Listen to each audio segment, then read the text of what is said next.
వినకపోతే భయభక్తులు కలిగి ఎలా ఉండాలో మీకు నేర్పించే వాళ్ళు ఉండరు.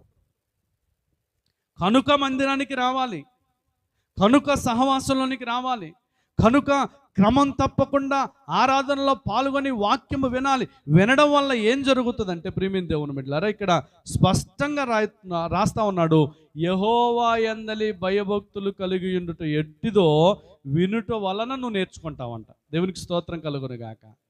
చివరిగా యెహోవా యందలి భయభక్తులు కలిగి ఉండాలి అంటే ప్రియమైన దేవుని బిడ్డలారా, అలాంటి వారికి కలిగే ప్రయోజనం ఏంటో తెలుసా? భయభక్తులు గలవారి చుట్టూ అట ఆయన దూత కావలి ఉండి వారిని రక్షిస్తుందంట. దేవునికి స్తోత్రం కలుగును గాక. ఉందా నీకు భయం దేవుడు అంటే? ఉందనుకో, నీకు జరిగే మేలేంటో తెలుసా? నీ పక్కన ఎప్పుడు కూడా తన దూతను పెట్టి దేవుడు తన రక్షణ కంచె నీకు వేస్తాడు. దేవునికి స్తోత్రం కలుగును గాక. పేతురుని తీసుకెళ్ళి చెరసాల్లో వేశారు. ఎక్కడేశారు? సంఘం ఒక దగ్గర కూర్చొని ప్రార్థన చేస్తుంది. సంఘం ఎక్కడ కూర్చొని ప్రార్థన చేస్తుంది? యోహాను తల్లి అయినటువంటి మరి ఇంట కూర్చొని ప్రార్థన చేస్తున్నారు పేతురు గారి కోసం. దేవుడు ఈ ప్రార్థన వలన తన దూతను ఎక్కడికి పంపించాడో తెలుసా? ఎక్కడ పంపించాడు?